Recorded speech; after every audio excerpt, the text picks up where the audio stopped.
તો આ છે કાજલ મકવાણા તો બધાએ ઓળખતા જઈશો. તો અને આ છે મારી નિશાળ મસ્ત મજાની. જો કે મોજ મસ્તી સાથે 7 ધોરણ સુધી અહીંયા બહુ મોજ મસ્તી કરી છે. અને મસ્ત મજાની નિશાળ અમારી નાની એવી જોઈ લો.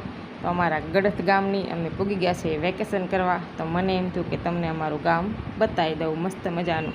તો અમે પૂગી ગયા છીએ પાછા કટલેરીની દુકાને, ત્યાંથી લઈ લીધી અને પૂગી ગયા અમારા બસ સ્ટેન્ડે. અમારા ગડથ ગામનું મસ્ત મજાનું બસ સ્ટેન્ડ. જો કે માણા તો ઠીક છે પણ કાગડા પણ દેખાતા નથી. ગામ મોટું છે પણ બસ સ્ટેન્ડે અત્યારે કોઈ નથી. અને પછી અમે પૂગી ગયા પુલ ઉપર. જો કે અમારા ઘર પાસે જવું હોય અમારા ઘરે ત્યારે પુલ ઉપરથી જ થઈને જવાય.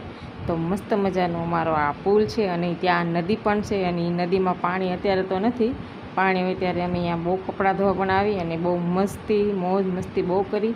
ત્યાં નાહી પણ બહુ મજા આવે. એટલા માટે મને એમ થયું કે તમને આજે અમારા ગડથ ગામનું બતાવી દઉં. પછી અમારા છીંકુબેનને મસ્ત મજાના રમતા હતા. તો જો મારો આ વિડીયો પસંદ આવ્યો હોય તો લાઈક શેર કરવાનું ભૂલતા નહીં. ચલો બાય બાય.